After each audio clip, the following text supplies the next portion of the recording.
Nous n'avons pas d'électricité au niveau du village même, qui fait que nous ne pouvons pas, le lait étant une denrée très périssable, cela pousse à ce que nous ne pouvons pas conserver notre lait.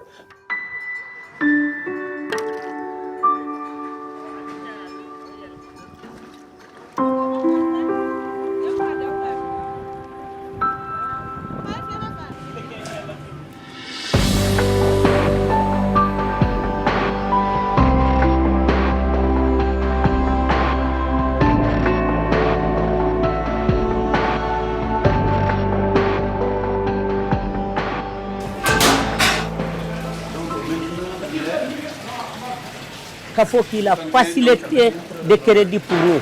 Parce que c'est le CAFO qui l'a bien habité à côté de nous là. Il nous connaît, on a connaît au CAFO aussi. On travaille ensemble. CAFO là, il ne demande pas notre banque qui demande.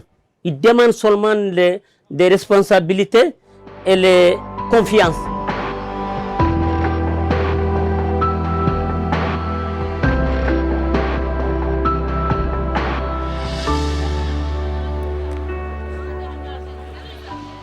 L'un des défis aujourd'hui auxquels nous sommes confrontés, le Mali de façon générale est confronté, c'est l'exode. Et puis il y a l'exode vraiment des zones de campagne vers la ville, mais il y a l'exode également du Mali vers l'étranger. Et aujourd'hui, les jeunes ils partent pour quelque chose, pour aller chercher quelque chose. Aujourd'hui, si nous créons des conditions, nous créons de l'emploi pour ces jeunes, afin qu'ils puissent rester dans leur zone, je pense que ça va être une très bonne chose. Et c'est un défi pour CAFO du Guinée aujourd'hui, de pouvoir dénicher, de pouvoir créer, faire des financements adaptés à ces jeunes afin qu'ils puissent rester dans leur zone et éviter les zones rurales où on assiste tout le temps à des pertes de vie humaines assez élevées.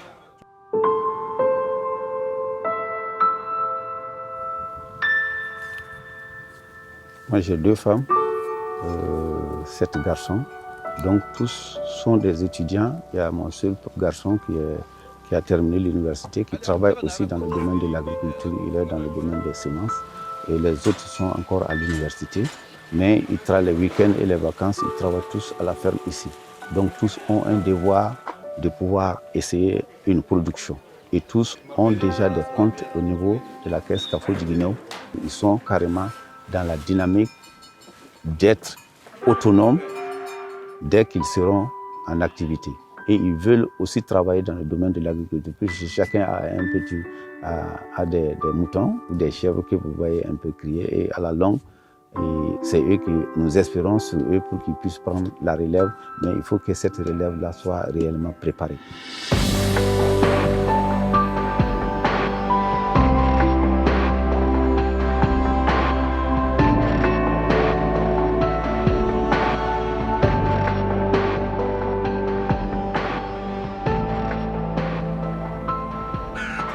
Aujourd'hui, le défi que CAFO du Guinée a, c'est que nous sommes vraiment à un pourcentage élevé dans le financement du monde rural.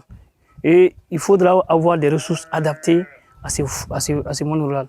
Et aujourd'hui, un crédit qui va aller sur 7 ans, je pense que ça va nous permettre vraiment de pouvoir élargir d'abord notre gamme de produits, mais de dénicher encore d'autres couches pour pouvoir vraiment créer un peu de l'emploi au niveau de ces jeunes rurales. Donc c'est vraiment important, non seulement pour le Mali, important pour l'Afrique et important pour le monde tout entier.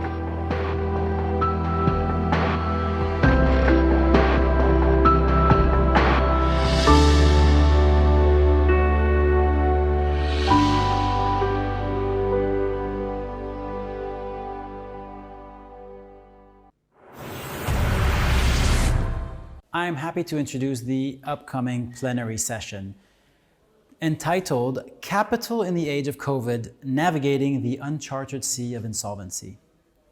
Alternatively, you can join the workshop that's running in parallel called How Can We Secure Small-Scale Farmers Against Climate Risks?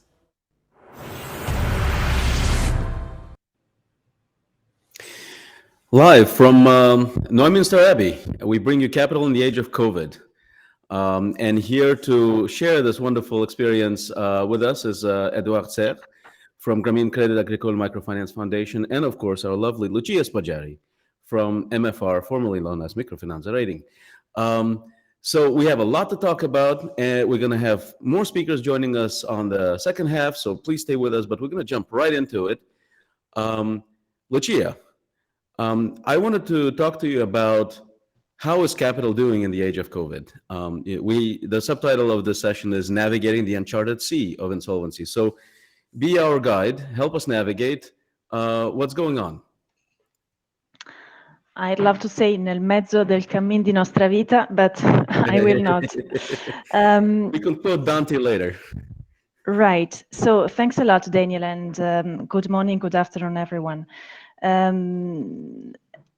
After liquidity that eventually was well managed in the industry and did not materialize with a massive crisis, solvency is clearly the topic of this year and potentially for the next 10 years, I would even say.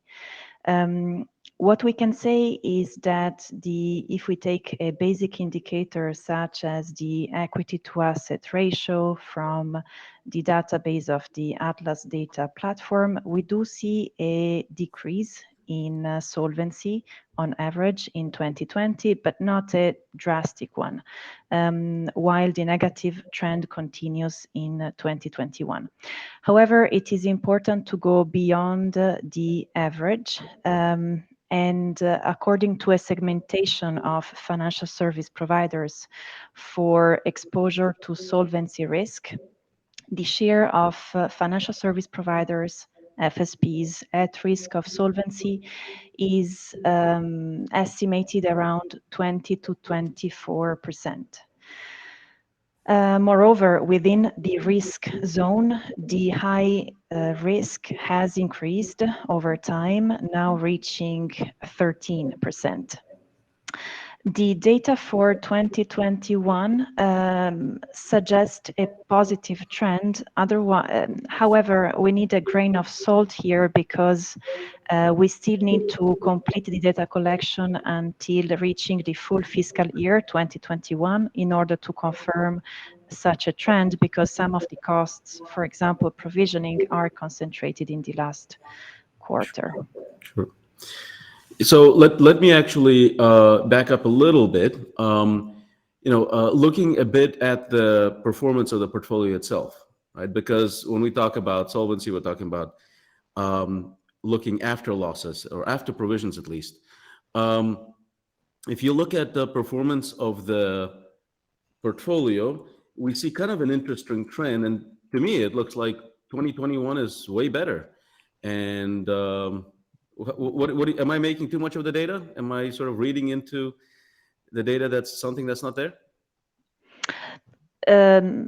You are not, Daniel. What you're seeing here is especially a restructured portfolio behaving in a way one should expect it should behave. And so being a temporary solution to a problem that can eventually be solved over time. However, what you see, and while the trend in Part 30 is one of very slight decrease, and we are still not yet back to the level of pre-crisis, what is important is always to look at averages and go beyond the averages, right? Yep. So we are seeing, unfortunately, that in a way, inequality is also increasing across financial service providers. In other words, FSPs that entered the crisis already with high credit risk are seeing an increase in credit risk that is higher than the average. Another cluster of specific concern is Sub-Saharan Africa, where credit risk increased the most, and it is really driven by Part 30 as opposed to restructured portfolio. And another slightly worrying and category that needs monitoring is the one of high deposit-taking financial service providers, where we also see higher levels of credit risk than average. Thanks, Lucia. So, you mentioned Sub-Saharan Africa. Edouard, you guys have been monitoring your portfolio, which has a lot of investments in that region, and you've been doing it for a while, and you you've done a survey. It seems like a lot of your investees and the investees of your partners, I understand it's not just your data, are looking for equity support. Can you tell us a little bit more about what this is saying? Yes, thank you, Daniel, and hello, everybody. As you might know, we have been surveying our partners for the past 18 months together with ADA and Impulse on all the continents to have as much as possible a picture of the sector that is updated enough. So every 2 months, we ask them how they see the future challenges that they will have to face, which is very useful because the data usually comes a bit later. And so based on a survey that we did at the beginning of the year, we had as much as 60% of our partners who were in need for new equity. So of course, that was huge, but we also expected that these partners would have solutions to face this equity needs. And indeed, we have seen throughout the past month that many of them found solutions. And so we did a survey again in June 2021. And the proportion of, if I may go to this topic, Daniel, the proportion of the partners still in need for equity injection was of 20%. And these partners had not yet found a solution. Right. So maybe, I think it's worth thinking about what are the drivers of why they are in this particular category versus, those that are doing well. I mean, the majority clearly doing well. Yes, I mean, this is a message yeah. I think it's a strong message to give. There is a very strong resilience in the sector. But still, we have this 20% to tackle. Right. So I think people have seen the data already, seen the slides, and I want to see the two of you guys better. So I'm going to take this out. Can I ask, one of the things that I've been thinking about is when you look at crisis, one of the big predictors is how well is an institution financially going into the crisis? And to what extent is what we're seeing here simply the result of institutions that were weak in 2019? Edouard, maybe you first? Yes, thank you. In this 20%, I see two halves. The first one are MFIs that were already in solvency crisis before the crisis, insolvency crisis before the COVID crisis. Meaning that usually they have a capital adequacy ratio between 10 and 15%, if not less. Right. And they were already thinking about potentially restructuring that debt. And then the COVID crisis hit, and I think only 6 months after the beginning of the crisis, we were already in discussions with the other lenders and the MFI to restructure the debt. So half of these 20% were these kind of MFIs. And now we are dealing with the other half, which were MFIs often that had capital adequacy ratio just above 15%. They had also a bit weak operational performances, where we knew that PAR was quite volatile, or we saw that their underwriting methodologies were a bit weak. And in addition to that, the last factor was the fact that the shareholders do not have deep pockets. So I see two categories: NGOs not able to put new equity, and sometimes individual shareholders, of course, who cannot have as deep pockets as institutional shareholders. Okay, great. Lucia, when I think about one of the issues that you're in the middle of a crisis, capital is one of the things that is least possible to predict. It takes a while to actually provision. You don't know how well the loans will perform 6 months from now, 18 months from now. Is there a sense of what is the uncertainty? What is the worst case? What is the best case? If you're trying to look out, let's say, 1 to 2 years out from now.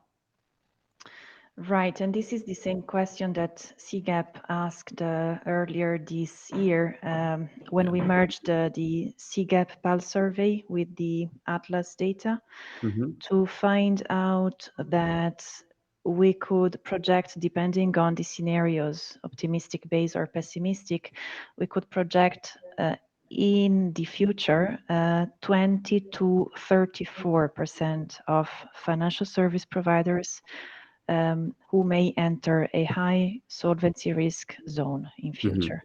Now, we don't expect this to be a sudden collapse. It may take years to materialize, but as you point out, the challenge is especially for financial service providers where credit risk grew much more than provisions, to the extent that credit risk will not improve in the future. So the three things that we will continue and need monitoring is, in addition to credit risk, the trend in provisioning with annual data, as well as the portfolio yield, which in an industry of high yields as ours is very essential to sustainability.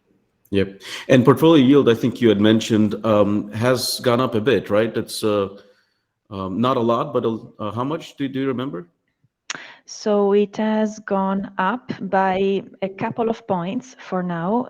These are early 2021. These are 2021 data until September, but we are still in the process of increasing the volume. These trends will need to be confirmed, but we do see a slight improve.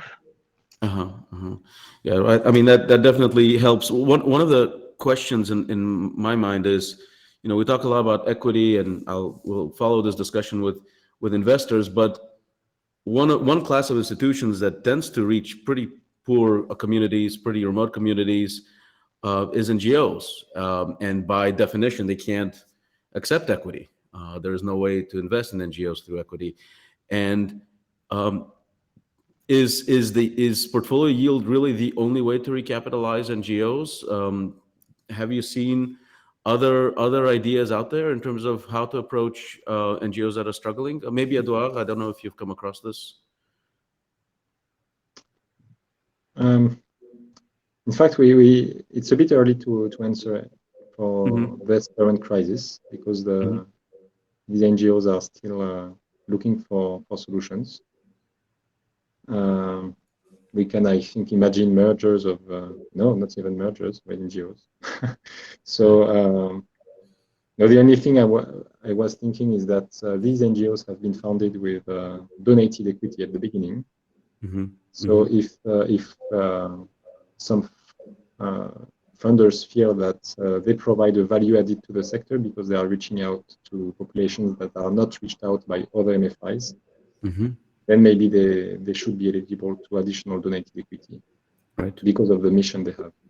Yeah, it makes me think of an example of an institution, one of the institutions that was in the Weathering the Storm study that worked on recently, and it's an institution that's well known, Kash Foundation in Pakistan. Back when they had a crisis in 2008, they had written off, the vast majority of their portfolio, and the way they rebuilt equity was actually through not so much through donations, but this is project grants that were meant to do other things, but they could also set aside a little bit and build up their equity that way. So it's something to think about for donors.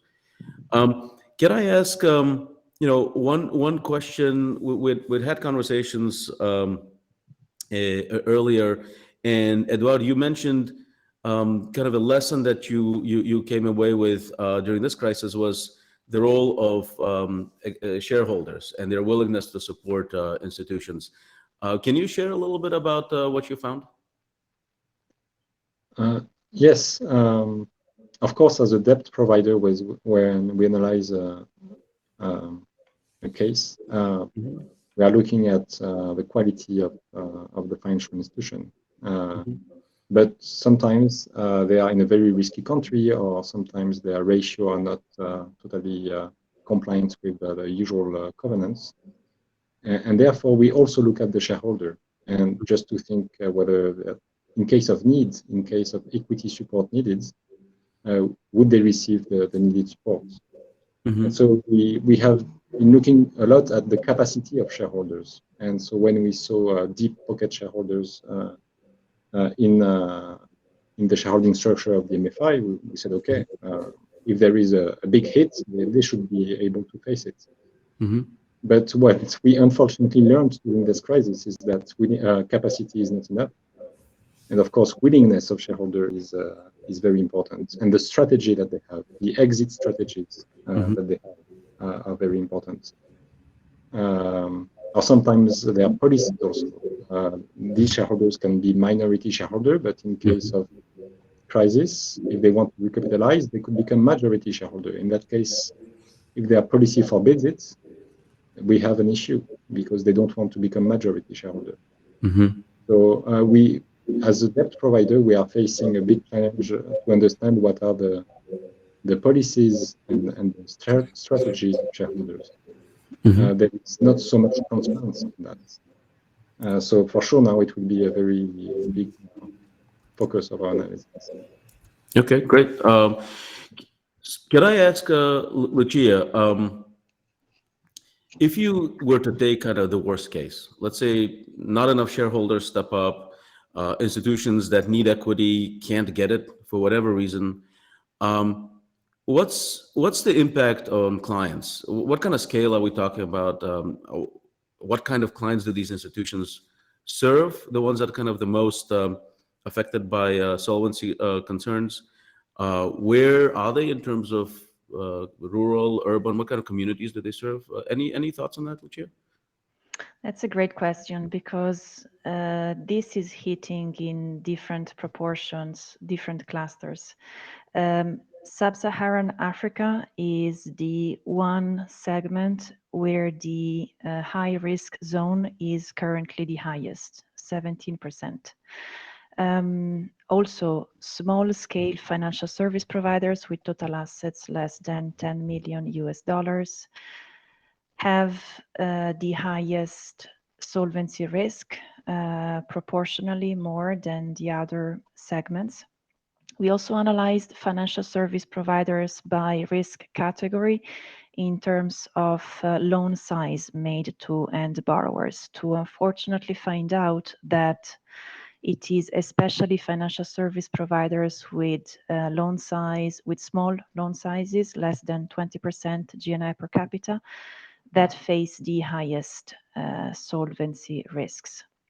Another category that unfortunately by design has capitalization limits is, like NGOs, is cooperatives, which also can only raise capital from their members by design. And so they are also the ones that in the data we find mostly at risk, more than NGOs, by the way. What we did not find is, well, in other words, we did find that financial service providers with higher gender outreach present lower solvency risk than financial service providers with less gender outreach. And so to summarize,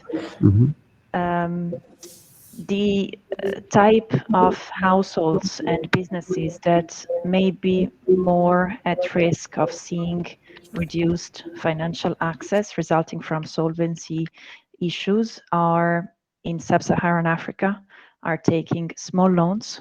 They're borrowing from small financial service providers. They may be member of cooperatives, and this is going to be even worse when that financial service provider was not one of the many options, but maybe the only option. Hey, thanks very much, Lucia. This has been really interesting. Before we move to the next part of the panel, any final thoughts that you wanted to share with equity investors? What should they be thinking about as they examine their strategy going forward? Edouard? Well, I would be very interested to have their views on their approach to this crisis. We have seen that MIVs have signed an MOU have signed a pledge, very clearly explaining what would be their approach to the crisis. I would be very interested to also receive and read what is the pledge of equity investors. Great. Thanks very much, Eduardo and Lucia. Any thoughts for investors that you want to share? No, just briefly to note that one thing is the investor, and then unfortunately you also have in each organization, right, the dynamics between the different departments, and especially in large organizations, it may be challenging to change policies and to raise risk appetite. Great. Well, thanks very much to both of you. I know it's been kind of a rapid fire question and answer session. I hope you found it as interesting as I did, and likewise, I hope the audience found it interesting. I will say bye bye to you both. See you on the other side. And I would now like to welcome three new speakers. So we have joining us Momina Aijazuddin from IFC. Deborah Drake from the Financial Inclusion Equity Council, and Michael Blocks from Incofin. Welcome to all of you. I know you'll be joining on screen. I think if we could take the opportunity and kind of reflect a little bit on what the first part of the conversation has been about. Momina, I'll give the floor first to you. What did you think of what Lucia and Eduard just discussed? Thank you, Daniel and Lucia and Eduardo, because actually I had a couple of comments. So, from where I sit, IFC is very much more than an investor and advisor. We sit in the equity space. We have a $700 million book just in pure microfinance. We also work as a debt provider and are working with MIVs. And as Eduardo pointed out, there has been a lot of talk amongst the MIVs in terms of MOUs being signed out and the approach to workouts. And it's been interesting because that has really helped in the early days of COVID to set a level playing field. I mean, we were included in many of the conversations, with the MIBs, whether in Lebanon or Mexico. And it really helped with some of the smaller institutions where obviously when things go wrong, you don't want to be like a debt investor or even an equity investor ganging up on small institutions, but also need to have a collaborative, constructive dialogue. So I think that's helped a great deal. But as Lucia pointed out, being in a large organization also has its drawbacks in terms of, where you sit is really where you stand. So one has different hats as an equity investor versus a debt investor. I think even amongst the microfinance world, there's a lot of difference between a short-term debt investor where going in for like 3-4 years versus a longer-term requirement in terms of patient capital. I think what we're also seeing is that there were a couple of primary issues that took place. If one can separate like COVID into two periods, one was the resilience, and like how do you ensure that the FIs that are serving the base of the pyramid remain strong so that there are no shortfalls in capital, they have continued access to depositors, bond financing, or whatever amongst the larger ones. And I think for many of the MFIs in that space, particularly the commercially minded, viable ones, that's been a relatively good story.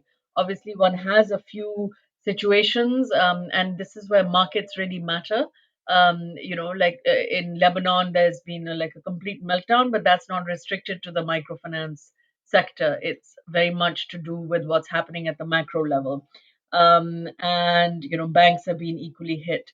The second aspect is this whole aspect of like local currency, and even if you're profitable at a local level, then those gains can be wiped out at by the devaluations or exchange rate movements that are happening. And I see now that the COVID is moving into a second phase, which is really like this focus on recovery, and then how do you like build for future growth. And that's where the capital base is becoming increasingly stronger, or the need for one, right? Like regulators are also asking for equity investors to put in more capital. There is increasingly, and I'm seeing that whether in Honduras or Pakistan or other markets, where regulators are proactively asking banks and microfinance institutions to increase capital requirements, inject more capital. And that comes to an interesting phase because, as I think the previous presentation pointed out, that almost half the MFIs don't clearly see a need for capital at the moment. So there's no need for equity. So it's really important, like timing and right sizing the need for an equity injection will be critical in this. It's not always clear or transparent. Even we're working with dozens of MFIs who are going through this period at the moment. It is hard to predict how much equity will be required in the next 12 to 18 months. And I think at the moment there's more a willingness to inject equity, but the commercial considerations also need to be part of that. It's not just enough to meet the regulatory requirements, and that's something we often struggle with, even within IFC or other DFIs. And I think looking forward, DFIs and clearly MIVs and others will only be part of the story. What you will see much more is this broader universe of local regional investors who are very comfortable with the country risk or the regional risk, right? And I'm seeing that a lot more with local banks and institutions who are now coming in and are more willing to invest equity, partly because the returns are getting much thinner in larger MSME lending, but also because they see that the risk profile and the job creation and employment is much stronger at the micro or the smaller MSME level. So you're increasingly seeing like a ton of stronger, well capitalized banking groups, whether in Asia, like the ones like Japanese or Korean banks, etc., moving into Cambodia. You're seeing it with the Akhan Habib Bank taking over in FMB in Pakistan, or the KICB taking over in Tajikistan. So you're seeing that trend continue, which will be actually a good thing in terms of a changing equity composition. Also means more access to changing local currency requirements, right? So, and more access to cheaper local debt, as well as, just a new universe of players. So I'll just pause there because I think there's so many different trends going on at the moment. And I'd love to hear what Deborah and others, Mikhail, have to say about that. Thanks very much, Momin. I think you're absolutely right. This idea of different types of investors entering as shareholders really changes the landscape, and it's a continuation of a trend we've been seeing for the last 5 years, even longer in some countries. But on that topic, Mikhail, in your case, IFC is obviously a very large DFI, has a very different kind of strategy. Incofin is privately owned MIV. How do you see your role in this next phase that Momina described in terms of going forward, in terms of recapitalization or consolidation, other trends that you're seeing in the market? What do you see your Incofin's role as being? Yeah, thank you, Daniel. So fundamentally, I think we are indeed only a very modest equity provider as compared to IFC. Now, this being said, maybe first a comment in relation to the challenges that were being talked about. We see a very important responsibility for, let's say, the boards of directors of the various financial service providers that are active and that could potentially be facing challenges for the boards of directors and the current shareholders, from the perspective that it's really, as a board and as a shareholder, important to strengthen capital sufficiently early. I think, Daniel, you made a very relevant piece last year, Liquidity Before Solvency, where you extremely in a very interesting way pointed out that balance between being solvent as a necessary condition to obtain a liquidity, and so on. That was a very interesting view. Now, so what we have seen throughout the crisis is certain in institutions actually preventively strengthening their capital, and that is really an important element. And I think Momina made a point around timing. So it's really important to go out to strengthen capital in time to avoid challenges. Now, this being said, when it comes to what is the role of equity providers, I think we need to keep always the focus on the end borrower and the role of the end borrower, and also the current shareholders or the current boards of challenged institutions should keep that role, that focus on the end borrower. And fundamentally, we see that, and we will come to that topic, no doubt. We see that challenged institutions may have a benefit to be part of a potentially larger groups, stronger groups, and mainly from a digitalization perspective, which requires not only a lot of capital but also a lot of capability.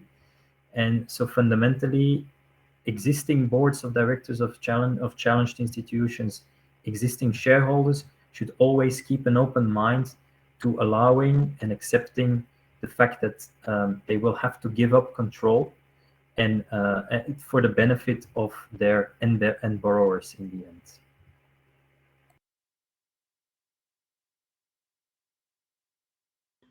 That's also come up earlier in the first part, where I think Eduard mentioned it first. The fact that investors really did get together in the early days of the pandemic, and these were debt investors who came together to sort of organize, create a framework for how to deal with institutions facing at the time liquidity needs.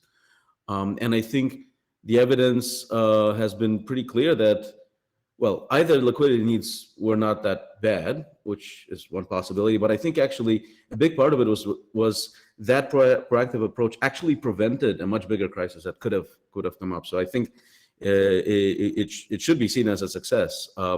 And using that framework, Deborah, you are the head of the FIAC. It's an association of equity investors. Is there anything that you see happening in terms of that type of coordination, that kind of an approach, where investors can come together and use more of a coordinated way of tackling the sort of, I don't want to say crisis, but the challenge that's ahead? Well, sure. Actually, at the beginning, and sort of following on the memorandum of understanding that the debt investors did, the Financial Inclusion Equity Council, which is a group of about 20 of leading equity investors that have been, investing in microfinance and financial inclusion for, since the very beginning of equity investing in that field, did come together. We did talk about we wanted to show that we were going to be supportive of all the work that the debt investors were doing, because they were really in the front line at the beginning, and that the equity investors would be there to support them as the skies cleared and there was a clear understanding of what kind of equity, in this case, equity investors were looking at solvency issues that were just not apparent at the time. And, it was sort of like, those are being handled by the creditors right now. Let them do their job, and let's not get too meddled in it. But again, talked a lot about what were going to be the challenges, going forward. So kind of looking in the future and realizing that you can't, and nobody is trying to, but equate what debt investors do with what the equity investors will have to do if they're working together. I mean, as an equity investor, you're an owner. As an equity investor, you may very well be, sitting on the boards having to make these decisions. And as an equity investor, you have other sort of parameters and potentially constraints that will keep you from being able to actively just say, yes, absolutely, we can continue to support. So one example would be the fact that some equity funds are structured as closed end, and that means that they have a life. They start at a certain period of time with a certain number of shares, and then they close. And so towards the end of their life, they don't have any more money to provide. And so depending on where the equity funds are at that moment in time, they may or may not have that ability. I think where there's been also a lot of discussion over the time is, how can we be transparent with each other, and also be transparent about who's in what position to be able to share the burden, particularly in the case of an equity investor who may not be able to provide more equity. So I think that, those conversations have been going on, but now is really, and they continue to go on, probably more on an individual basis in the sense of the equity investors that are engaged in a particular institution or have been talking to each other. They may be sitting on the board. It's a little more difficult to be able to say on a global thing, we can do handshake agreements, because you can't.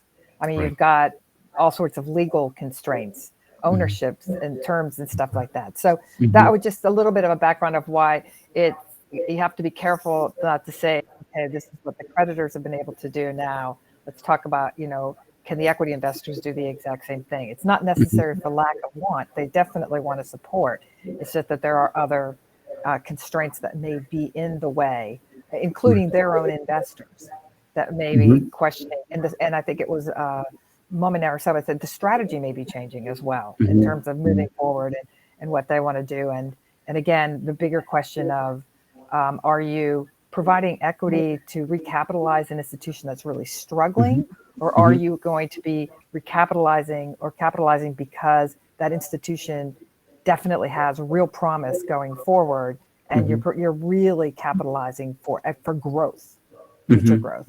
I'll stop there. Yeah, absolutely. And I think it's a much easier question for investors to answer when they're investing for growth as opposed to investing for losses. It's easier pill to swallow, I should say. So Daniel, I just wanted to come in on that point, actually, because that's a struggle we're facing at the moment, which is that there are institutions which are clearly not doing well and may need solvency support, but they don't have avenues for growth. They may be too small in their markets. They're not market leaders. They're probably not digitally savvy enough, so they're like losing market share during competition. The regulators are also seeing these as like tier 2, tier 3 players and are encouraging them to consolidate. And I think that's where, like as Deborah mentioned, it becomes really critical, right? Like to decide, are we just throwing good money after bad, or should it'll probably be a more difficult conversation to encourage consolidation, but that is probably the better way to go for this institution to survive and have longevity and equity returns. So that, I think, is the crux of a lot of the conversations that are happening around the equity injection space. Sure. Kira, I'm curious. I just want to follow up on that very question of consolidation. Sometimes you have one institution taking over another, and their missions might be 80% aligned, but they're not 100% aligned. Have you seen sort of cases where you have larger institutions taking over smaller ones, or rather more financially better funded institutions taking over institutions that are struggling, and but the fact where they really continue serving the same clients, continue serving them the same way or better, or is a real trade-off happening where you see some clients kind of being left behind and going to new markets? Mikael, you're nodding. What's been your experience on this? Well, I have to be transparent. I don't have specific experience on this topic. Now, I think I can comment. I think what you describe is a real risk. Now, this being said, I'm also very optimistic. Why am I optimistic? If it's all about the cost to serve those difficult to serve end borrowers, so to speak. And fundamentally, if as part of that consolidation, that cost to serve can go down, I'm very hopeful that eventually, on the basis of a lower cost to serve, those institutions in the future can more easily address and support those higher cost to serve end borrowers as well, because in the end, we're talking about borrowers that end up being higher cost to serve themselves. An additional point of hope that I would express is, I'm not saying financial inclusion is done, and we still have a way to go. But what we see is many institutions will continue looking for growth. Right. And they have already grown historically on the basis of, reaching broader ranges of, let's say, target groups. And I would see that continued growth will likely drive those institutions also to go further in rural areas, in more difficult to serve areas. So that's a second pillar of growth. I would say two pillars of hope. One is lower cost to serve increases the probability that more challenging end borrowers can be served. And the second is ambition for growth, again, also increases probability that more difficult to serve end borrowers can be served going forward.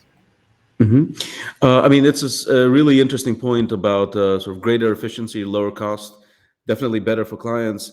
One thing that I have sort of seen in looking at interest rate trends is that you absolutely see institutions that are larger, their interest rates tend to fall over time. But then there's another factor that's also happening is their loan sizes tend to grow at the same time. So it's something to really make sure that it's, thinking back to the interest rate curve, that I'm sure Lucia is sitting in the background and thinking, well, you have to think about the curve, that you're not just moving along the curve to the bigger loans and cheaper loans, but you're actually lowering the whole curve across the spectrum. And I think that's a hard thing to assess, but to really continually focus on.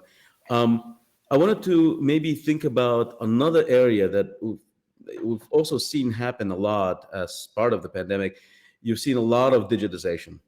And really a big part of this is where you see the large institutions, the better capitalized ones, tend to also be the ones that have been quicker in adopting digital services, or they may have already had infrastructure in place prior to the pandemic and just were able to accelerate it. But that has also come at the cost of, in some ways, re-excluding clients who don't have phones, who are not as well connected, maybe not as digitally literate.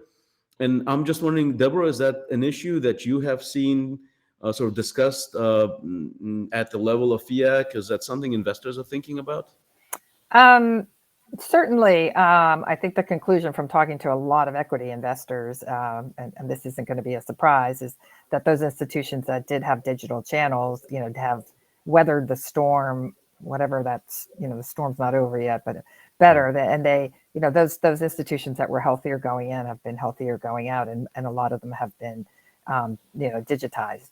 I think where that actually comes into play to some extent is, as investors are looking at who really has the future to grow, seeing, where they are maybe on that trajectory, the openness to that, the ability to do so. I mean, it's not so easy for everyone. That will be a factor, a lever that's involved, in that fact. And I think that, that's going to be an issue in terms of also consolidation. I think, we haven't really explored all those issues, but I think there's a question about, in what form consolidation might take place. And so, when you're in a digital world and you have two institutions that could potentially merge, but they're both brick and mortar, what exactly is it that you want to merge?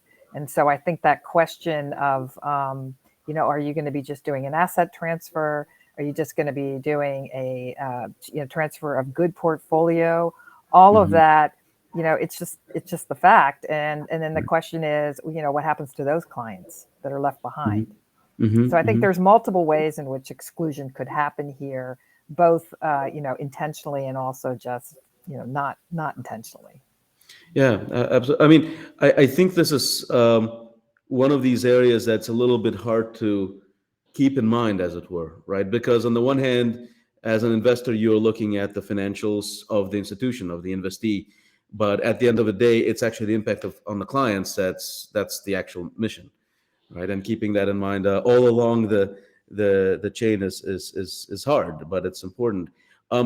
There's something, Momina, you mentioned a bit earlier, and it comes to mind and actually can really make a big difference. You mentioned regulatory capital requirements and the way those have kind of affected different institutions in different countries.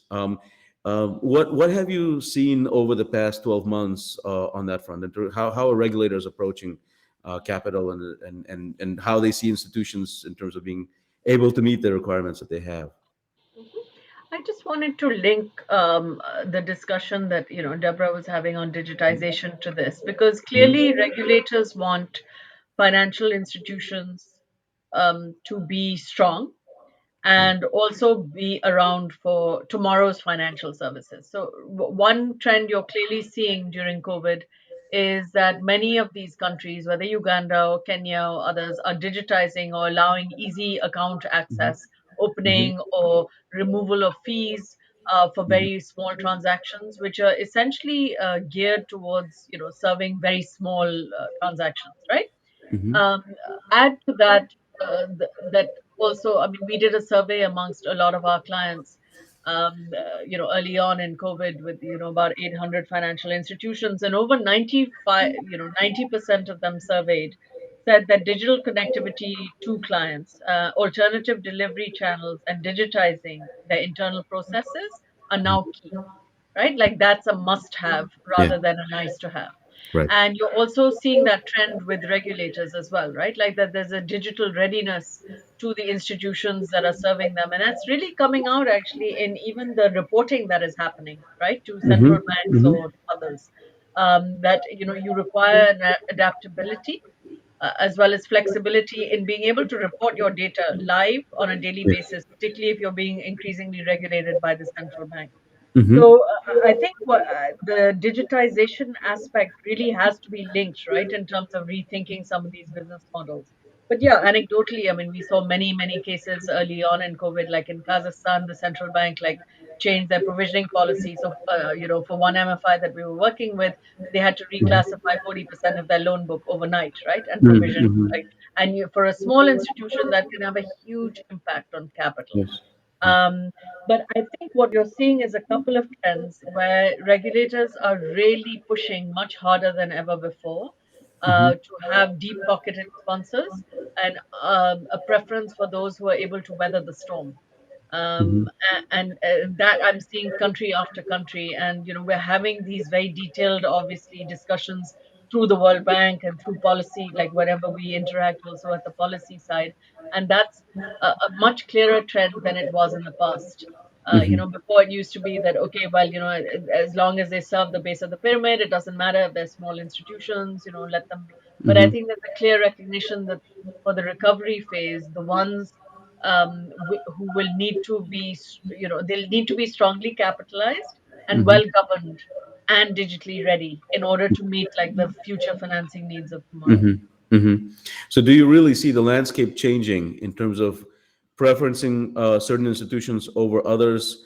Something that I think Lucia mentioned at the very beginning, that, for example, cooperatives have been struggling Yeah, more with capital. yeah. And I would imagine, those are not the institutions with ready access to new equity. And, Yeah. are we going to see fewer cooperatives, fewer NGOs as a result of the pandemic? Well, I don't think you will, because I mean clearly they serve a base, right? Like, and they, especially in countries like West Africa, or regions like West Africa, where what is the alternative? So I Right. think what you're seeing is a multiplicity of people or institutions that serve the base, whether it's banks, telcos, microfinance, MSME banks, co-ops, FIs. I think there's now an increasing recognition that it doesn't matter who serves the base as long as they do, Right. and clearly there have to be ones who are equipped to do so. When I think of, like, when we were talking earlier about which ones do at scale and have still managed to reach the poor, I think of Bandhan Bank in India, right, which reaches 40 Yeah. million people, but still they managed to keep their ultra poor program. So there's an intentionality about doing so. um, but increasingly the viable or commercially like market leaders in most markets, you're seeing there is a trend towards deposit taking entities who are probably doing more MSME lending than pure micro, and then have specialized vehicles or product groups serving the ultra poor, and Right. they're partnering increasingly with co-ops and others. So it's really interesting. It's going to be interesting to see how the sector does evolve. I mean, every crisis changes the landscape in some unpredictable ways, and we just watch it happen. I wanted. We only have a few minutes left. I wanted to go back to a question raised by several of you. In fact, one of the questions was the readiness of an investor to invest and the way the fund is structured. There are different ways that might come about. Well, one particularly common one is where you have a closed-end fund, and it's near the end of its life, and you just can't expect it to be able to make new investments at that stage. Mikhail, I know Incofin has some closed-end funds. Do you see a shift in sort of the role of closed-end funds going forward? Are they going to change? Can we expect sort of a change in how funds are structured in general for equity investment specifically? Yeah, I think fundamentally what we see is, in certain circumstances, and in a crisis such as the one we have just seen is a key example. Close-ended funds have their challenges, right? Now, this being said, you could think about, for example, more open-ended structures. But if you think about those structures, on the investment side, they definitely have a lot of benefits. But in order to structure them appropriately, you run into challenges such as valuation. What is the appropriate valuation for secondary liquidity during the course of that existence of that vehicle? So fundamentally, I think despite all of the benefits, it's not going to be straightforward to mobilize investors for such, say, open-ended structures, for these structural challenges such as valuation of such a structure throughout the lifetime of the existence. But you don't see closed-end funds sort of going away, as it were. There's still a future for that kind of structure because of the capital raising efficiency, because of kind of the offer to the asset holders, I suppose. Should we see more closed-end funds being created that specifically focus on equity? I'll just jump in here. I don't think you'll see more. Okay. I think but I think you're going to see, as Mikhail said, a combination. I mean, the issue also, with open-ended funds is, you have inflows and outflows that you have to manage. So, it's a lot more straightforward in terms of a closed-end fund. So I think, there is no easy answer. Right. There seems to be, in terms of what I've seen in terms of new funds being created, that there has been more of a tendency to open-ended, but I think it's too early to say. Yeah.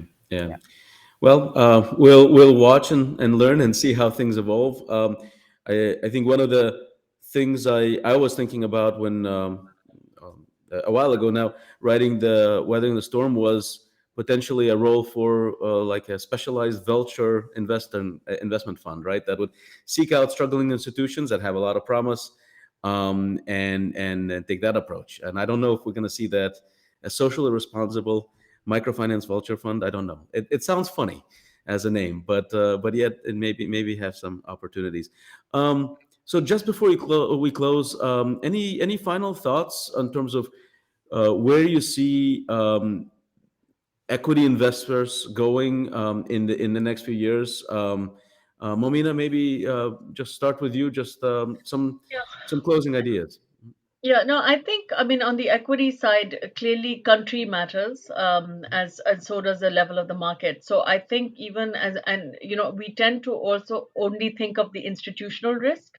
But from where I'm sitting, you're seeing so much more of the risk. When we did like equity portfolio reviews, even of our own entire portfolio, you were seeing that the macro and country risk play a huge role in equity returns. And I think given the macro instability and whatever has happened with COVID in terms of like completely changing the landscape in terms of economic recovery, I think equity investors will be taking a long, hard look at that. So it won't just be institution specific risk. So for MFIs, I think my guidance would be really think about like which to have that as part of the pitch deck, because it's so critical in terms of the investment decision. Right. Yeah. And at the risk of terrible self-promotion, concern about country risk, should at least consider the looking at Mimosa and the work we've been doing on that side. And Because financial health and consumer protection will be a critical aspect of that over indebtedness. Yeah. absolutely. Mikhail, any final thoughts for the role of equity investors going forward? I wanted to briefly come back on the point of digitalization, because you rightly expressed a risk of digital exclusion. But I would like to bring two messages of hope around digitalization. One, it is just very necessary, because Yes. digitalization goes well beyond establishing digital channels. It's also the digitalization of the whole mid and back end of the organization that has, again, a very positive influence on the cost to serve. And even if you manage to put in place in parallel digital and physical channels, your overall cost to serve goes down, which increases the ability to serve also on the physical side. So one critical element, let's go for that digitalization. And the other message of hope around digitalization is, I expect that despite some level of digital exclusion, that digital exclusion itself will dramatically drop, because in the end we have younger populations that are increasingly digitalized, and a continuing reduction of the cost of being a digital participant. So those elements we should definitely leverage going forward and embrace digitalization. I'm very, very glad you said that, Mikhail. I certainly don't want anybody to come away from this thinking that the answer to digital exclusion is less digitalization. That's not the point at all. So glad you said that. Deborah, maybe we'll close with you. Final thoughts to the members of FIAC. Yeah, no, and I want to agree with Mikhail. It's like, there's definitely, one should have a lot of optimism in the sense that, from the inside, I mean, equity investors are really frustrated that they can't actually increase their pipeline. I mean, so I think the issue is that there's not a hesitancy because they don't want to do equity investing. The thing we didn't talk about here so much, I mean, Lucia talked about it a bit, is that we're still really in this very murky time where you don't know the condition of the institutions that you're invested in, as well as the ones you want to invest in. And given that, the future of travel and, the difficulty, if you think about an equity investment as, getting married, not just, dating, then you really got to know the people you're investing in. And if you can't get there, it's very hard. So I just would say that I think we're in this kind of bizarre period right now that, where you don't have transparency and you don't have the ability to go out and do what you want to do. But there is no doubt there will be equity investing. No doubt. Absolutely. It's just, the regulatory changes, we're not sure exactly where things will come out in terms of writing stuff off, all of that. But it's just this interim sort of uncertainty. Hopefully that'll end soon. Uncertainty is the buzzword. I don't want to advocate shotgun marriages. So I would maybe, one thought that I wanted to share as well is, when you think about certainty and answering every question, I don't think that time will come. Hopefully enough questions will be answered, and at some point you just have to go in with hope and promise. But you're right, shouldn't be blind either. Thank you to all three of you, to Deborah, Mikhail, and Momina, and of course also to Lucia and Eduard. I hope this was useful, as interesting a session as it has been for me. I learned a lot, and for the audience at large, we still have a full day of Microfinance Week left. Tomorrow, plenty on the agenda, so see you around.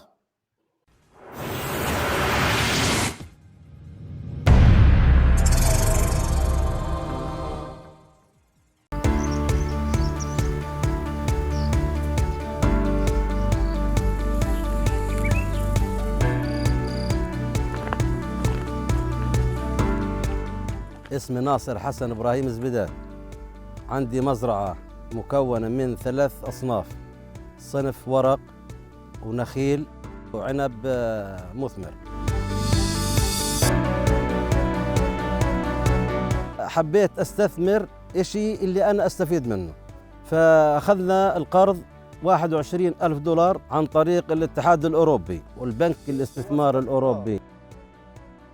استغليته في 3 دنومات بيوت محمية، واشتريت من نفس المشروع أو القرض، اشتريت منه 30 شتلة بلح.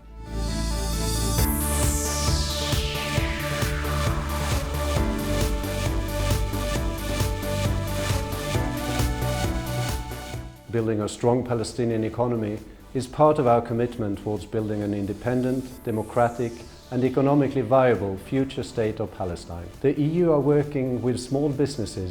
These companies account for 85% of the registered companies in this region and almost 2/3 of the jobs in the formal sector.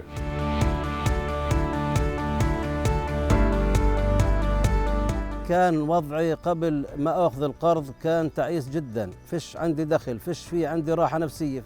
أنا تغير علي إشي كثير، إني أنا أول إشي تريحت ماديا، حتى عيلتي برضو تريحوا، وما شاء الله الحمد لله اليوم احنا بوضع أحسن من أول.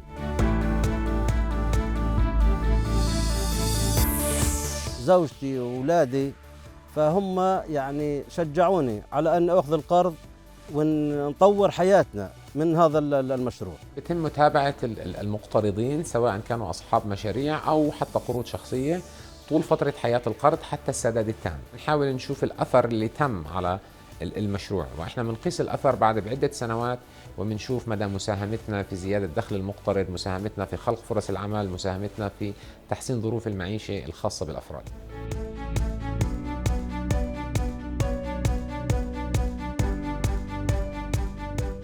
Together with the EIB and local partners, the EU create new opportunities and help shifting the Palestinian economy from aid dependency to sustainable economic independence. أتمنى من الاتحاد الأوروبي أنه يدعم صغار المزارعين لأجل تقويمهم على الحياة.